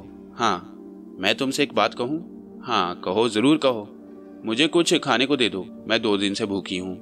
कोई भी चीज दे दो मुझे, वरना मैं मर जाऊंगी। मैं तुमसे कभी ऐसी बात न करती। तुम भी पता नहीं क्या सोचो मेरे बारे में, मगर मैं 2 दिन की भूखी हूँ और अब मुझसे चला भी नहीं जा रहा, प्यासी भी हूँ। कोई भी चीज दे दो मुझे, चाहे वो जैसी भी हो, सूखी हुई रोटी का टुकड़ा। फारूक बोला, हाँ अभी लो। उसने कहा और तेजी से दरवाजे की तरफ बढ़ गया। वो किसी को बता तो नहीं देगा? वो उन्हें खबर तो नहीं कर देगा? किसे? मैंने पूछा। उन्हें, वो सब भंबोरी के दास हैं। भंबोरी? मैं हैरानी से बोला, हाँ। वो मेरी गर्दन काट देगी, उसे ऊपर लटका देगी, इस तरह मेरे शरीर को भी। मेरा खून उस पर गिरेगा और वो मेरे खून से नहाएगी। वो मंतर पढ़ती जाएगी। हाय राम! वो रोने लगी और उसका बदन थर थर कांपने लगा। सुनो, मेरी बात सुनो, रोना बंद करो। वो मेरा दोस्त है, तुम्हारे लिए खाना लेने गया है, किसी को कुछ नहीं बताएगा। 2 दिन हो गए हैं, पूरे 2 दिन। पहले मैं एक सूखे नाले में छुपी रही और फिर वहां कुछ लोग नजर आए तो भागकर यहाँ आ गई। इमली के दरख्त से उस वक्त मैं इस ख्याल से नीचे उतरी कि यहाँ रसोई तलाश करूं, शायद कुछ खाने को मिल जाए। मगर तुम हो कौन? पूछे जा रही हो। मुझसे बोला नहीं जा रहा। बताया है कि 2 दिन से भूखी और प्यासी हूँ, वो चिल्ला कर बोली। मैं खामोश हो गया। बड़ा तरस आ रहा था मुझे उस पर। फिर दरवाजे पर आहट हुई तो वो चौंक पड़ी। उसने खुली खिड़की की तरफ देखा, फिर दहशत भरी आंखों से मुझे देखा, लेकिन आने वाला फारूक ही था। उसके हाथों में पत्तों से बने हुए डोंगे थे, जिनमें से एक में कुछ लड्डू रखे थे, दूसरे में पूरियां और तरकारी। बस ये मिला है, काम चल जाएगा। फारूक ने ये चीजें आगे बढ़ाते हुए कहा और उसने भूखों की तरह उनको झपट लिया। फिर वो वहीं जमीन पर बैठ गई। पानी नहीं मिला, वो भी आ जाएगा, तुम खाओ तो सही। भगवान तुम्हें सुखी रखे, भगवान करे कभी भूखे ना रहो। वो पूरियां टटोलने लगी। अब हमने उसे गौर से देखा। बहुत खूबसूरत लड़की थी, मगर बड़ी नाकदरी की शिकार। जो कुछ उसने बताया वो किसी को मालूम नहीं। फारूक उसे मुसलसल घूरे जा रहा था। उसने एक पूरी मुंह में ठोंस ली, दूसरी हाथ में दबा ली। साथ साथ वो बोलती भी जा रही थी। कहने लगी, बस उनका खतरा है मुझे, वो मुझे जगह जगह खोजते फिर रही हैं। वो तो मैं बहुत तेज दौड़ती हूँ, वरना उनके हाथ आ जाती। इसके साथ ही जैसे बिजली सी कौंध गई। ऐसी नपी तुली छलांग लगाई उसने कि सीधी खिड़की के बाहर जाकर गिरी। इस तरह दरवाजा खुलने से हम भी उछल पड़े। हमारी गर्दनें दरवाजे की तरफ घूम गई। हमारा मुलाजिम गंगाराम पानी के बर्तन संभाले अंदर घुस आया और अहमकों की तरह मुंह खोले हमें देख रहा था। फिर मैंने और फारूक ने बैक वक्त खिड़की की तरफ दौड़ लगाई और बाहर झांकने लगे। बाहर सन्नाटा फैला हुआ था, उसका नामो निशान भी ना था। मेरे साथ वो भी खिड़की से बाहर आ गया और हम उसे तलाश करने लगे। मैंने चीख कर कहा, तुम्हें कोई खतरा नहीं, वो हमारा साथी था जो तुम्हारे लिए पानी लाया था। अगर तुम दरख्त पर चढ़ गई हो तो वापस आ जाओ, हम तुम्हारी हिफाजत करेंगे। आधे घंटे तक झक मारते रहे और मुलाजिम गंगा हमें खिड़की में खड़ा झांकता रहा। उसका कोई निशान नहीं मिला। मेरे जहन में शदीद जिल्लाहट पैदा हो गई। गुस्से के आलम में खिड़की के अंदर दाखिल हो गया। तुम इंसान हो या गधे? मैंने गंगा से कहा। पता नहीं, वो बौखला कर बोला। यूं बैल की तरह टक्कर मारकर अंदर आती हैं? नहीं जी, वो पागल अहमक गधा। फारूक भी गुर्राया। अब मैं क्या करूं? गंगा बोला। दफा हो जाओ।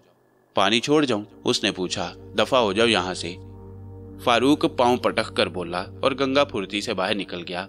बहुत बुरा हुआ यार, वो सब कुछ ऐसे ही छोड़ गई। क्या हसीन लड़की थी, ना जाने किससे खौफजदा थी। मैं गहरी सांस लेकर पलंग पर आ बैठा। सख्त जहनी अजियत का शिकार हो गया था। क्या बताया था उसने? फारूक ने पूछा। कोई खास बात नहीं, बस वो खौफजदा थी। कह रही थी चंद लोग उसकी तलाश में हैं। अफसोस वो कुछ खा भी ना सकी। गलती मुझसे हुई, खाने के लिए गंगा को जगाना पड़ा। ये खाना उसके पास बचा हुआ रखा था। मैंने उसे पानी लाने को कहा और खाना लेकर आ गया। मेरे दोनों हाथ भरे हुए थे इसलिए उससे कह दिया, मगर वो थी कौन? कुछ नहीं मालूम मुझे, मैंने कहा। और फिर फारूक बोला, उस वक्त मैं एक अजीब ख्वाब देख रहा था। मैं देख रहा था कि मैं एक ऊंचे से दरख्त की शाख पर बैठा हुआ हूँ। शाख की मोटी लकड़ी मेरे वजन से चिरचिरा रही है। मैंने सोचा था कि दरख्त मेरे ऊपर आ गिरा, मगर यार बड़ी याद आ रही है, वो बहुत खूबसूरत थी। फारूक खुद ही मुझसे बेतकल्लुफ हुआ। मैंने कभी उससे बेतकल्लुफी का मुजाहरा नहीं किया। मैंने लड़की के सिलसिले में उससे बहुत ज्यादा गुफ्तगू नहीं की। वो अपने पलंग पर लेटा हुआ बोला, ये खिड़की भी बंद नहीं की जा सकती? क्या तुम्हें नींद आ जाएगी? सोना तो है ना, वरना रात को तबीयत खराब हो जाएगी। मैंने जवाब दिया, यही मैं कहना चाहता था। हालांकि क्या ये अच्छा होता कि वो हमारे साथ होती। खैर, जो चीज तकदीर में नहीं होती, इंसान कितनी ही कोशिश करे। फारूक जुमला अधूरा छोड़कर करवट बदल कर लेट गया। मुझे उसकी जहनियत से नफरत थी। कुछ लोग सिर्फ अपने बारे में सोचते हैं, हालांकि मैं उस लड़की के बारे में सोच रहा था। मेरी तो खैर सोचें ही मुख्तलिफ थी। और हैरान कुन बात यह थी कि आम जिंदगी में मुझे ऐसे ही वाकयात का सामना करना पड़ा जो आम वाकयात नहीं होते। उसके अल्फाज मेरे जहन में गूंजने लगे। उसने कहा था, बमभोरी, खून का गुसल, ये सारी बातें बेमकसद नहीं थी। उसे कैद रखा गया था। यकीनी तौर पर उसने कोई ऐसा मंजर देखा होगा जिसकी बिना पर उसके जहन में यह तासुर पैदा हुआ। ना जाने किसकी औलाद थी, ना जाने कौन थी। मैं बेचैनी से करवटें बदलता रहा और बिलाखिर मुझे नींद आ गई। दूसरी सुबह खूब देर तक सोया। जागा तो फारूक नजर नहीं आया। खिड़की पर निगाह पड़ी, इमली के दरख्तों को देखा। रात का सारा मंजर निगाहों में उजागर हो गया। हड़बड़ा कर उठा और खिड़की के करीब पहुंच गया। जमीन खिड़की से ज्यादा नीचे नहीं थी। लड़की का ख्याल मुसलसल जहन में आ रहा था कि बस खौफजदा होकर वो दोबारा किसी इमली के दरख्त पर तो नहीं जा बैठी। जायजा लेने में कोई हर्ज नहीं था। मैं नीचे उतरकर इमली के उस दरख्त के पास पहुंच गया जिससे मैंने उसे उतरते हुए देखा। जमीन पर कुछ कदमों के निशानात बने हुए थे। वो नंगे पांव ही थी और उसके पैरों के निशानात साफ नजर आ रहे थे। अगर वो कोई धोखा होती, कोई बुरी रूह होती तो कदमों के ये निशानात यहाँ न मिलते। मैं उन निशानात की खोज करने लगा। निशानात दरख्त से खिड़की तक आए और इसके बाद जब वो वापस खिड़की से लौटी थी तो वो ज्यादा गहरे थे। मैं उनका जायजा लेता हुआ आगे बढ़ता रहा, लेकिन फिर थोड़े बहुत निशानात जमीन पर होंगे तो हवा ने उन्हें मिटा दिया। इमली के बहुत से दरख्त यहाँ मौजूद थे जिनकी शाखें एक दूसरे से जुड़ी हुई थीं। मैं भरपूर निगाहों से उन शाखों के दरमियान झांकने लगा। एक दरख्त के नीचे पहुंचा, आवाजें भी देता रहा, फिर एक लंबा चक्कर काटकर वापस आया। मुझे सिलसिले में मुकम्मल तौर पर मायूसी ही हुई। अभी वापस खिड़की के नजदीक नहीं पहुंचा था कि फारूक की आवाज सुनाई दी, लो तुम भी वही कर रहे हो जो मैं 2 घंटे तक कर चुका हूं। नहीं भाई, अब वो इमली के किसी दरख्त पर नहीं है, इस इमारत से भाग चुकी है। मैंने किसी कदर शर्मिंदा से अंदाज में फारूक की सूरत देखी और गर्दन झटक कर बोला, मैं उसके लिए गमजदा हूं। गमजदा तो हम भी हैं प्यारे भाई, मगर अब क्या किया जाए। आओ अंदर आओ, नाश्ता बिल्कुल ठंडा हो चुका है। मैंने भी तुम्हारी वजह से नाश्ता नहीं किया, बहुत देर से रखा हुआ है। खिड़की ही के रास्ते हम दोनों अंदर आए और फिर फारूक ने नाश्ते की ट्रे उठाकर आगे रख ली। चाय वगैरह भी मौजूद थी जो अब इतनी गर्म नहीं रही, लेकिन हमने वो ठंडी चाय ही पी ली। मैंने चूंकि फारूक से रानी के बारे में पूछा था तो फारूक ने बताया कि वो महल जा चुका है और सारी बातें करके ही वापस आया है। भोजगढ़ी कैसी जगह है? मैंने सवाल किया। बस बहुत बड़ा शहर नहीं है, फिर भी अच्छी खासी आबादी है। जरा इन मामलात से निमट लें, फिर 1-2 दिन घूमेंगे। रानी रामरती से मुलाकात के बाद ही फुर्सत हो सकेगी। हाँ ये तो है। जादू टूनों के बारे में आपका क्या ख्याल है? मैंने पूछ ही लिया। कभी वास्ता नहीं पड़ा, हालांकि लोग तरह तरह की कहानियां सुनाती हैं। कोई उन हसीन चुड़ैलों की दास्तानें सुनाता है जो राहगीरों पर आशिक हो जाती हैं और राहगीरों के ऐश हो जाती हैं। सच्ची बात यह है कि बारहा वीरानों में उन चुड़ैलों की तलाश में निकले, लेकिन इतने बदकिस्मत हैं कि वो भी हमें देखकर भाग जाती हैं। पर तुमने ये सवाल क्यों किया? रात की लड़की पर शक कर रहे हो? नहीं, ऐसी कोई बात नहीं। वैसे वो इमली के दरख्त से उतरी थी क्या? फारूक ने चौंक कर कहा। हाँ, रात को पूरी कहानी मैं तुम्हें ना सुना सका।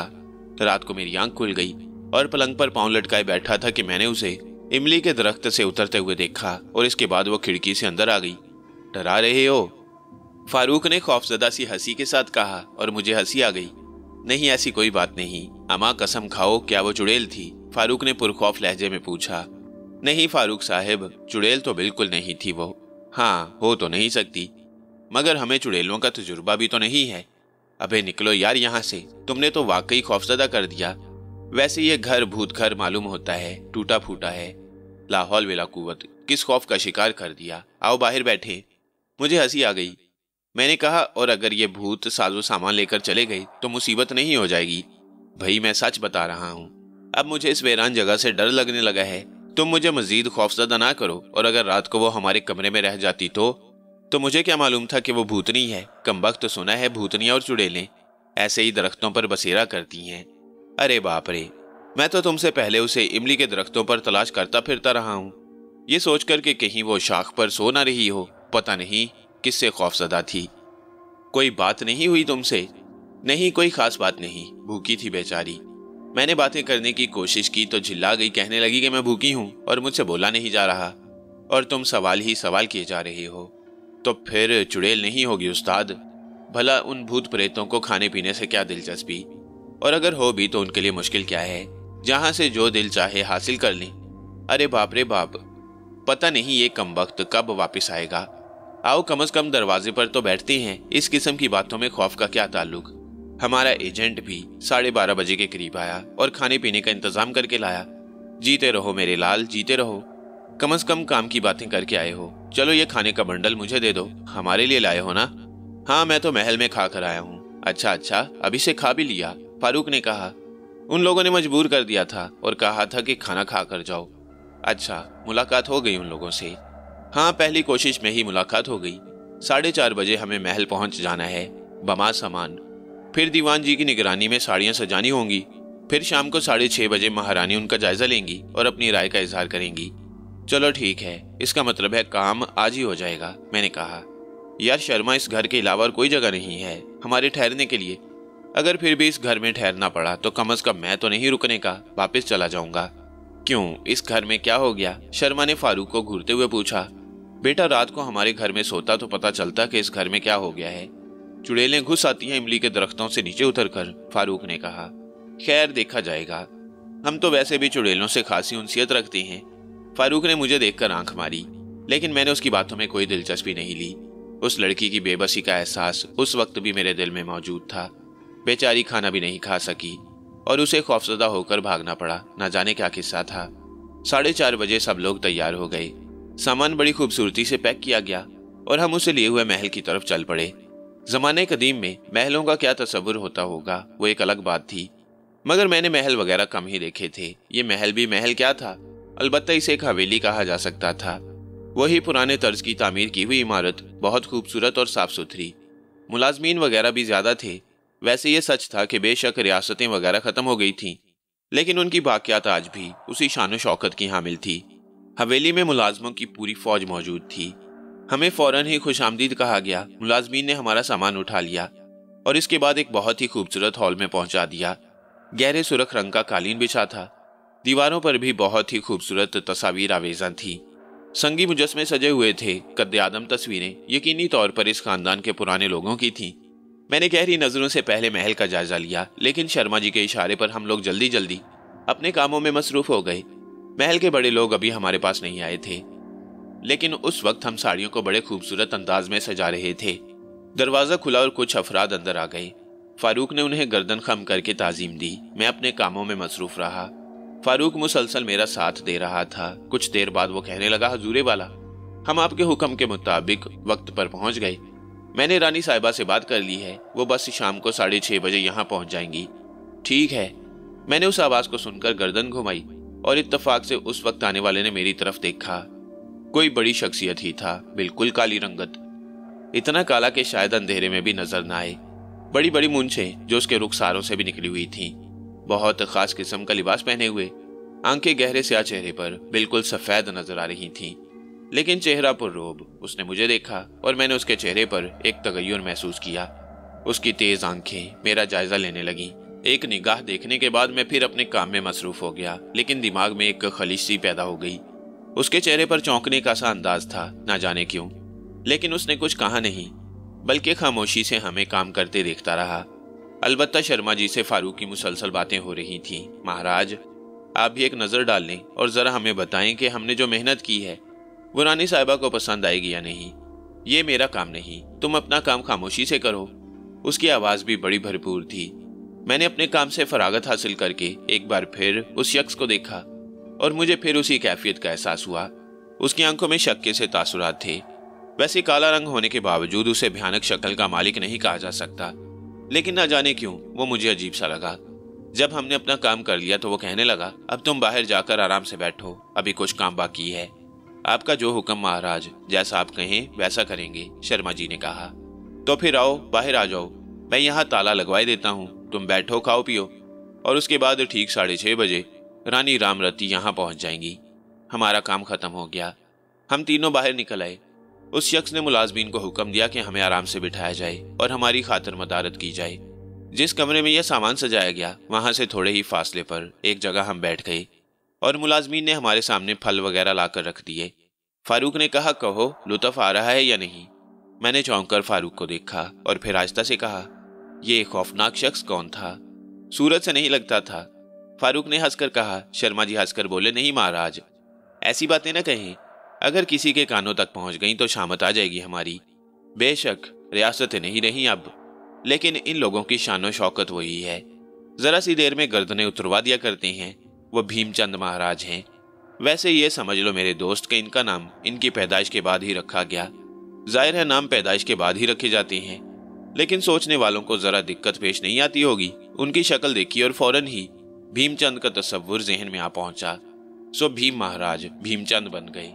तुम्हारी मर्जी है, जो दिल चाहे कहे जाओ, अपनी बात की जिम्मेदार तुम खुद होगे। शर्मा जी फिर बोले, अब यहाँ कौन सुन रहा है? तेरी तो जान ही निकली जा रही है, फारूक ने कहा। लेकिन उसका अंदाज चौंकता हुआ क्यों था? वो मुझे इस तरह देख रहा था जैसे उसे मेरी जात पर कोई शक हो। मगर फारूक से इस बारे में क्या कहना, वैसे भी वो गैर संजीदा और लाउबाली सा आदमी था। रानी रामरती को 6:30 बजे ही आना था, मगर पूरे 6 बजे आ गई। मुलाजिम हमारे पास दौड़ते हुए आए और उन्होंने कहा, होशियार हो जाओ, रानी जी आ रही हैं। कई अफराद थे और उनके बीच रानी रामरती आ रही थी। मैं भी शर्मा जी और फारूक अली के साथ खड़ा होकर उनकी शानो शौकत को देखने लगा। कुछ खादमाए, कुछ मुलाजमीन और साथ में भीमचंद भी था, जो अलग ही नजर आ रहा था। रानी रामरती दराज कद और निहायत खूबसूरत थी।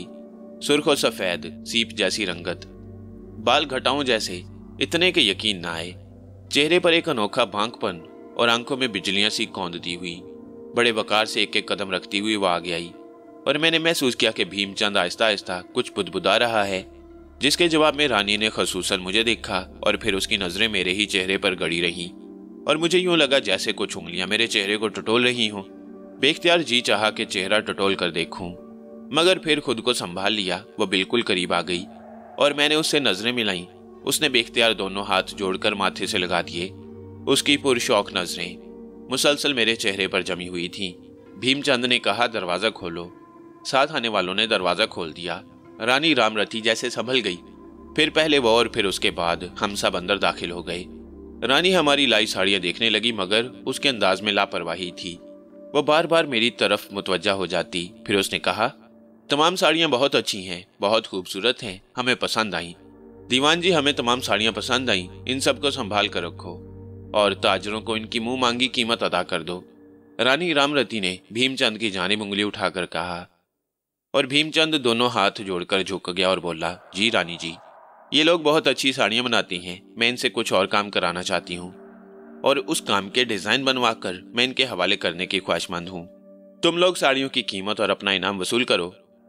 इनमें से एक आदमी को मेरे पास छोड़ दो, वो यहाँ हमारा मेहमान रहेगा और बाद में हमारा नया हुक्म लेकर वापस पहुंचेगा। उसके लिए यहीं क्याम का बंदोबस्त कर दिया जाएगा। रानी रामरती ने मेरी जानिब इशारा करते हुए कहा और भीमचंद एक बार फिर हाथ जोड़कर झुक गया। जो हुक्म रानी जी। रामरती फौरन ही घूमी और पलटकर दरवाजे से बाहर निकल आई। उसका हुक्म आखिरी हुक्म था और इसमें किसी बहस की गुंजाइश नहीं, लेकिन मैं साकित रह गया। भीमचंद ने हम तीनों से कहा, तुम लोग एहतियात के साथ ये साड़ियां पैक कर दो और तुम में से एक जिम्मेदार मेरे साथ चले और इनकी कीमत की बात करके मुझसे रकम ले लो। आओ, तुम दोनों बराहे करम ये काम कर डालो। भीमचंद शर्मा जी को लेकर बाहर निकल गए और फारूक अली ने मुझे गले से लगा लिया। यार, यूं समझ लो कि तकदीर चमक गई। हमारे साहब तो इतने खुश होंगे कि तुम अंदाजा नहीं कर सकते, मगर शर्मा कमीना अपनी कोशिशों की कीमत क्या मांगेगा? यार, कहीं ये गड़बड़ ना कर जाए। क्या इसे इनकी कीमतों का अंदाजा नहीं है? खैर, ऐसी बात नहीं है, आदमी तो बहुत सियाना है और मुझसे ज्यादा कारोबारी गुर जानता है। बनिए की औलाद है और तुम जानते हो कि बनिए कितने तेज होती हैं, लेकिन कहीं बीच में टांका ना लगा जाए। चलो, इसे भी संभाल लेंगे। वैसे उसे कीमतें मालूम है, वो हमारा मुस्तकिल एजेंट है। ये बात तो अपनी जगह यार, ये साड़ियां उठवाओ, देर करना मुनासिब ना होगा। और फारूक मेरे साथ साड़ियां उठवाने में मसरूफ हो गया। फिर बोला, हाँ तो मैं कह रहा था कि ये सब कुछ जो है सो है, मगर तुमने रानी रामरती की नजरों में कुछ महसूस किया क्या? मैंने सवाल किया। साड़ियां कम देख रही थी, तुम्हें ज्यादा देख रही थी। फारूक आंख दबाकर बोला, बेकार बातें हैं। मैंने नजरें चुराते हुए कहा और फारूक कहकहा लगाकर हंस पड़ा। फिर बोला, नहीं भाई, ये रानी ऐसी ही होती हैं, किसी की तकदीर साथ दे जाए तो समझ लो कि वारे न्यारे हो जाती हैं। और मैं समझता हूँ कि अब जब तुम वापस आओगे तो ना जाने क्या बनकर आओगे। फारूक, मैं यहाँ रहना नहीं चाहता। अरे बाप रे बाप, कैसी खौफनाक बातें कर रहे हो। भला रामरती का हुक्म हो और उसकी तामील ना हो? उन्होंने पूछने की जहमत भी गवारा नहीं की कि तुम रहना चाहते हो या नहीं। फिर हमाकत की बातें मत करो। मैंने तुमसे पहले ही कह दिया था कि राजमहलों की कहानियां जरा मुख्तलिफ होती हैं और तकदीर बनने में देर नहीं लगती। हो सकता है कि ये मेरी गलत फहमी ही हो, लेकिन चांस लेने में क्या हर्ज है। ये नहीं हो सकता फारूक कि तुम यहाँ रुक जाओ। काश ऐसा हो सकता, मगर जिसे पिया चाहे वही सुहागन। भला कौन पूछता है। चलो ठीक है, तुम्हें रुकना होगा, बस जरा एहतियात रखना। बस इनके दिमाग फिरे हुए होते हैं। दौलत अच्छे अच्छों का सत्यानाश कर देती है। ये लोग अपने आप को इस दुनिया का बासी नहीं समझते। बस थोड़ी सी एहतियात और अहकामात की तकमील, और फिर यार ये तो खुशबख्ती है। कितनी हसीन है वो, उम्र कितनी ही हो, लेकिन क्या शान है, क्या अंदाज है, देखने दिखाने की चीज है। चलो भैया ऐश करो, हमारी तरफ से पेश की मुबारकबाद। मैं उलझा हुआ था। वैसे तो मुझे कोई खास परेशानी नहीं थी। जाहिर है रानी मुझे लुक़्मे तर समझकर निकल तो नहीं जाएंगी, लेकिन बस एक उलझन थी। ऐसी क्या बात पाई है उन्होंने मुझ में? और बात अगर रानी ही की होती तो चलो मान लेता कि फारूक का कहना दुरुस्त है, लेकिन इससे पहले भीमचंद ने मुझे चौंक कर देखा था। क्यों? आखिर क्यों? काम खत्म हो गया। भीमचंद और दूसरे लोग चले गए। भीमचंद ने मुझे महल के खादमों के हवाले कर दिया। हवेली या महल के बगली हिस्से में बने हुए मेहमान खाने में मुझे जगह दे दी गई। हर तरह का ख्याल रखा गया। फल सब्जियां वगैरह खाने में दी गई। मेरे ज़हन में बहुत से ख्यालात थे, मगर बेसुकूनी नहीं थी। रात खुशगवार गुजरी, दूसरा दिन भी गुजर गया, मगर कोई ऐसी बात न हुई जो काबिल जिक्र हो। शाम को एक मुलाजिम आया। उसने मुझे देखते हुए कहा, तुम कश्मीर मल वाले के आदमी हो ना? जी मैं ही हूँ। रानी रामरती तुम्हें कुछ डिजाइन देना चाहती हैं। बहुत बड़ा काम होगा, तुम्हें इसके लिए कई दिन रुकना पड़ेगा। कोई जल्दी तो नहीं है तुम्हें? तुम जब से आए हो अंदर घुसे रहते हो, तुम मेहमान हो, कैदी नहीं। महल बहुत बड़ा है, घूमो फिरो। इस जगह रहना पसंद ना हो तो जहाँ चाहो बंदोबस्त कर दिया जाएगा। नहीं जनाब, मुझे यहाँ हर तरह का आराम है। क्या नाम है तुम्हारा? जाहिद खान। वो बुरी तरह चौंका। जाहिद खान? जाहिद खान। मैंने उसे दोबारा अपना नाम बताया। उसके चेहरे पर शक की सी कैफियत पैदा हो गई। फिर वो बोला, मुसलमान हो? जी बिल्कुल। अच्छा? वो हैरत से बोला। फिर मुझे देखता रहा, फिर एकदम वापस पलट आया। कुछ सोचकर दरवाजे में रुका, मेरी तरफ देखा और मुस्कुरा कर बोला, यहाँ दासियां बांदियां भी बहुत हैं, किसी को किसी से मिलने पर पाबंदी नहीं। हंसी खुशी लम्हे गुजारो। तुम रामरती के मेहमान हो, ऐरे गहरे के नहीं। मैं तुम्हारे पास पूनम को भेजता हूँ, तुम्हें पसंद आएगी। ये कहकर वो बाहर निकल गया। मैं दरवाजे को घूरता रहा। इलाही ये क्या माजरा है। कुछ देर के बाद दरवाजे से एक लड़की अंदर दाखिल हुई। बड़ा जाज़बे नजर चेहरा था। वो अंदर दाखिल हुई और मुस्कुराती नजरों से मुझे देखकर बोली, मेरा नाम पूनम है। जी, मैंने आहिस्ता से कहा। कैसी हूँ? वह शौकी से बोली, जी। मेरी घबराई हुई आवाज उभरी। ये सवाल मेरे लिए गैर मुतवक्का था। मैं ताज्जुब भरी निगाहों से उसे देखने लगा। वो अपनी अदाओं से मुझे लुभाने की कोशिश कर रही थी। फारूक के साथ थोड़ी सी दिलचस्प बातें करने में मुझे कोई यार ना था, लेकिन मैं साहिबे किरदार था और नौजवानी की उम्र में भी मेरे किरदार पर कोई दाग नहीं था। अब तो मैं शादीशुदा और बाल बच्चेदार था। मैंने उससे कहा, जो कुछ तुम्हारे दिल में है या जो तुम्हारी आंखों से जाहिर हो रहा है, अगर तुम मुझे उस रास्ते पर लाना चाहती हो तो बीबी ये तुम्हारी गलतफहमी है। मैं एक शरीफ आदमी हूँ। पूनम के चेहरे पर एक अजीब सी कैफियत फैल गई। मेरा ख्याल था कि उसने मेरे इन अल्फाज से अपनी तौहीन महसूस की होगी, लेकिन उसके चेहरे पर गम के आसार फैल गए। उसने इधर उधर देखा, फिर सरगोशी के अंदाज में बोली, बुरी जगह आप फंसे हो सके तो यहाँ से भाग जाने की कोशिश करो, वरना सारी उम्र निकल नहीं पाओगे। उसके इन अल्फाज पर मैंने किसी कदर दहशत ज़दा होकर उसे देखा। क्या कह रही हो तुम? मैं जो कुछ कह रही हूँ बस यूं समझ लो कि तुमसे मुतासिर होकर कह रही हूँ।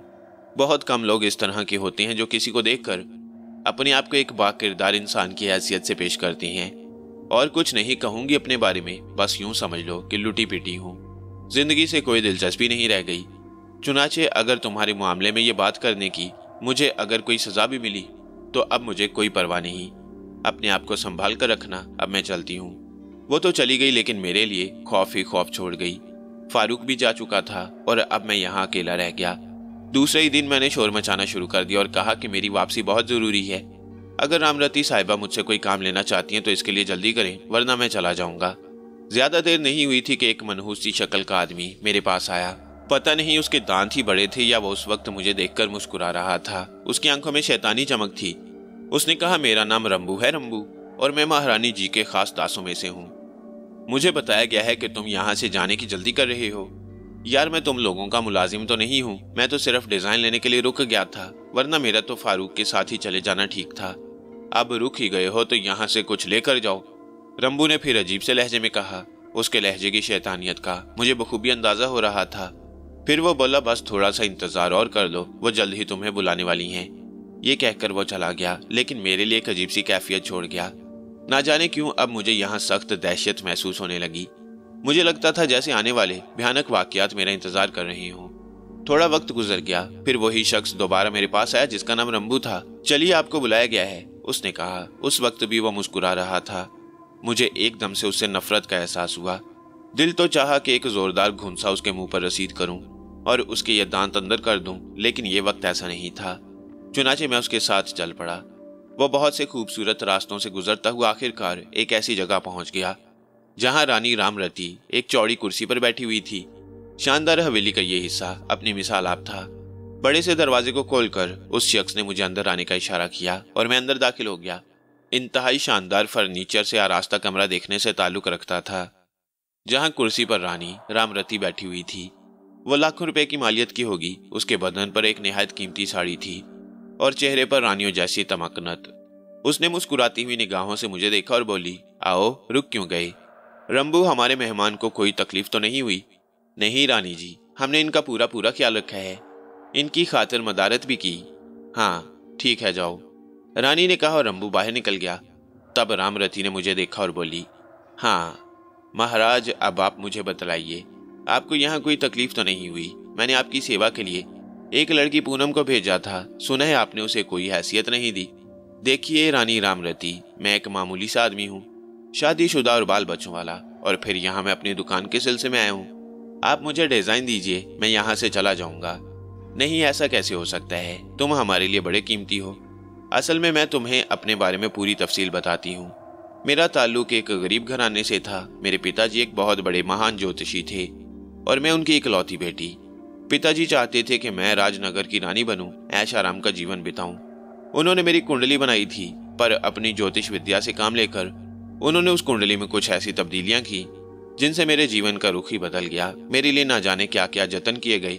एक बार मैं माता पिता के साथ जंगल से गुजर रही थी कि रास्ते में बारिश हो गई, बड़ी तेज बारिश।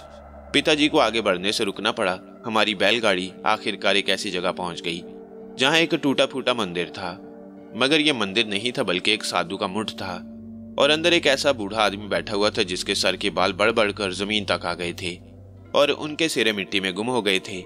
दाढ़ी और मूंछें गोद में पड़ी हुई थी। वो आसन जमाए बैठा हुआ था। हम उसे देखकर डर गए। उसने अपनी लाल लाल आंखें खोली और उसके मुंह से बादलों जैसी गरजती हुई आवाज निकली, तू आ गई रामरती, मैं तेरे लिए ही 1000 साल से जीता हूँ और अब मेरा जीवन आखिरी सांसें ले रहा है। मैंने अब तक जो तपस्या की है उसे मैं तेरे सपुर्द करना चाहता हूँ। अगर तुमने हिम्मत से काम लिया तो समझ ले, संसार तेरे चरणों में होगा। तू जो चाहेगी वो कर सकेगी।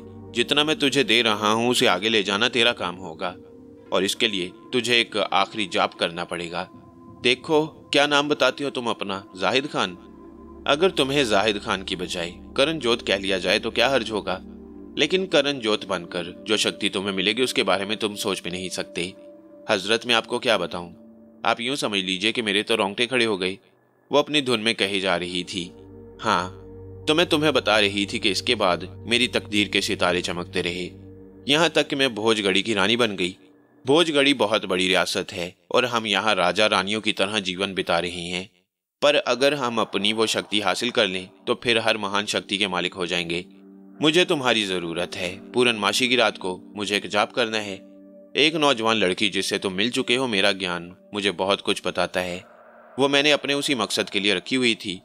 तुम्हें याद होगा 2 रातें पहले वो तुम्हारे पास पहुंची थी, इमली के दरख्त से नीचे उतरकर, और उसने तुमसे मदद मांगी और तुमने उसे खाना खिलाया। रामरती मुस्कुराई और मेरी आंखें हैरत से फैल गईं। ये जादूगरनी इतनी गहरी बातों को भी जानती थी। तब उसने कहा, पूर्णमासी को तुम्हें अपने हाथों से उसकी गर्दन काट कर उसका खून पीना होगा और मेरे साथ कुछ बोल दोहराने होंगे। पूर्णमासी तक तुम हमारे साथ रहोगे और जो कुछ मैं तुम्हें दूंगी वो तुम्हें पीना पड़ेगा। तुम्हारे दीन धर्म में वो गंदी चीज होती है, लेकिन हमारे लिए बड़ी पवित्र, समझे? मैं उसका नाम नहीं लूंगी, ये समझ लो उसके बारे में तुम जान जाओगे तो तुम्हें ये सब कुछ पसंद नहीं आएगा। अब मैं मुआफी चाहता हूँ रानी साहिबा, नौकरी करता हूँ, थोड़े से पैसे मिलते हैं, अपनी बीवी और बच्चों के साथ जिंदगी गुजार रहा हूँ और खुश हूँ। आप मुझे ये बताइए कि मुझे क्या पड़ी है आपकी ये सारी बातें मानने की? देखो, भाग्य की बात है, तकदीर किस तरह तुम्हें यहाँ तक ले आई तुम सोच भी नहीं सकते। और मैं तुम्हें ये बता दूं कि मुझे तुम्हारी ही जरूरत थी। अगर मैं तुम्हारे माजी में लौट जाऊं तो वो कुछ बता सकती हूँ कि जो तुम्हें भी नहीं मालूम होगा अपने बारे में। बस यूं समझ लो कि तुम मेरे काम की चीज हो और मैं तुमसे वो काम लेना चाहती हूँ और तुम्हें वो काम करना ही पड़ेगा। ऐसे ही करना पड़ेगा। मैं आज और अभी जाना चाहता हूँ। नहीं जा सकोगे, यही तो तुम्हारी बदकिस्मती है। कैसे रोकोगी तुम मुझे? अरे अरे, कैसी बातें कर रही हो? तुम ये बताओ कि तुम खुशी से इस काम के लिए तैयार हो या नहीं? मैं थूकता हूँ तुम्हारी हर तरह की आसाइशों पर हूँ। मैं तो तुम्हें अपना दास बनाकर अपने साथ रखना चाहती थी, पर अब तुम भी एक बात सुन लो। जो कुछ भी चाहो कर लो। अगर तुम मेरे हाथों से निकल भी गए तो भी सुकून से नहीं रह सकोगे, चाहे कितना ही जीवन गुजर जाए तुम्हारा। समझ रहे हो ना मेरी बात? रंगासिया, रंगासिया महाराज, उसने पीछे रुक करके आवाज दी और दूसरे दरवाजे से एक इंतहाई भयानक शक्ल का आदमी बाहर निकल आया। उसका ऊपरी बदन नंगा था, धोती बांधे हुए था, गर्दन में हड्डियों की माला पड़ी थी। ये हड्डियां तरह तरह के जानवरों की थीं, जिनके बारे में कोई अंदाजा नहीं होता था। वो आगे आ गया, उसकी आंखें अंगारों की तरह सुर्ख थी। उसने घुटनों तक झुककर कहा, जय रामरती, क्या बात है? इसे देखें महाराज, जरा करीब से देखें। वो आहिस्ता आहिस्ता मेरे करीब आ गया। उसके बदन से बदबू के भभके उठ रहे थे। मैंने नफरत भरी निगाहों से उसे देखा, जिसका नाम रंगासिया लिया गया था, और नफरत से जमीन पर थूक दिया। अचानक ही मुझे अजीब सी हंसी की आवाजें सुनाई दी। ये आवाजें रंगासिया के पास से आई थी। मैंने देखा कि उसके गले में पड़ी हुई खोपड़ियों के हार की तमाम खोपड़ियां हंस रही हैं। उनके मुंह हिल रहे थे और वो इतना भयानक मंजर था कि देखकर दहशत से दिल कांप जाता। रामरती और रंगासिया बदस्तूर मुस्कुराती निगाहों से मुझे देख रहे थे। वो मेरे चेहरे से मेरी कैफियत का अंदाजा लगाने की कोशिश कर रहे थे। रंगासिया अपनी खौफनाक सुरख आंखों से मुझे घूरता हुआ बोला, हाँ तो क्या कहते हो तुम? रामरती की बातें मानोगे या नहीं? क्या तुम दोनों पागल हो? रोको मुझे, अगर रोक सकते हो तो रोको। तुम कहाँ जा सकोगे? उसने खौफनाक लहजे में कहा और अपनी गर्दन से खोपड़ियों का हार उतारकर मेरी तरफ उछाल दिया। मेरे कदम उठ रहे थे। हार एक दायरे की शक्ल में जमीन पर पड़ा। इस दौरान मेरा कदम उठ चुका था। मैंने देखा कि अचानक ही वो खोपड़ियां मेरे पैरों से लिपट गईं। उन्होंने मेरे पैरों को जकड़ लिया। मैं पूरी कुव्वत से औंधे मुंह नीचे गिरा। मेरे पेट में बड़े जोर से चोट लगी। थोड़ी सी चोट मुंह पर भी लगी। मैं अपने पैरों से खोपड़ियों के उस हार को निकालने की कोशिश करने लगा, लेकिन घिनौनी और चमकदार खोपड़ियों ने मुझे पूरी तरह कस लिया। फिर एक गर्दो गुबार का सा तूफान फिजा में बुलंद हुआ और मेरी आंखें बंद होने लगी। मेरी जिद्दोजहद रुक गई और आहिस्ता आहिस्ता मेरा बदन साकित हो गया। थोड़ी देर के बाद मुझे एहसास हुआ कि मैं होशो हवास खोता जा रहा हूँ। ना जाने कब तक इस कैफियत का शिकार रहा। आहिस्ता आहिस्ता होश आ गया। अब मेरी आंखें साफ सुथरी हो गई थीं और कुर्बा जवार में अच्छी तरह देख सकती थीं। एक अजीबोगरीब वीरान सी जगह थी। बेपनाह खौफनाक सूखे हुए पत्तों वाले दरख्त जगह जगह नजर आ रहे थे। थोड़े फासले पर बदनुमा चट्टानों और पहाड़ों का सिलसिला फैला हुआ था। जिस जगह मैं जमीन पर पड़ा हुआ था, वहां से जमीन पर चंद गज के फासले पर एक गार का धाना नजर आ रहा था। मैं वहशत ज़दा अंदाज में अपनी जगह से उठकर बैठ गया और फिर मेरी निगाह अपने पास ही पड़ी। खौफनाक खोपड़ियों का दायरा मुझे अपने हिसार में लिए हुए था। उन खोपड़ियों की आंखें चमक रही थीं, मुंह हिल रहे थे और मेरा खून दहशत से जमने लगा। फिर कुछ और फासले पर निगाह पहुंची तो उधर का मंजर नजर आया। थोड़े फासले पर रंगासिया पत्थर की एक चट्टान पर बैठा हुआ था। अचानक ही मुझे यूं लगा जैसे वहां कोई और भी हो। तब मैंने गौर से उधर देखा और फिर यह देखकर मेरे रोंगटे खड़े हो गए कि ये वही लड़की थी जो उस दिन मेहमान खाने में इमली के दरख्त से उतरकर हमारे पास आई। उस वक्त वो रस्सियों से बंधी हुई बैठी वीरान निगाहों से हमारी तरफ देख रही थी। रंगासिया ने जब देखा कि मुझे होश आ गया है और मैं उठकर बैठ गया हूं तो उसके हलक से एक कहकहा निकला और वो अपनी जगह से उठकर मेरे पास आ गया। हाँ महाराज, बताओ, हमारा काम करने के लिए तैयार हो या नहीं? ये मौजूद है और आज रात पूरनमाशी है।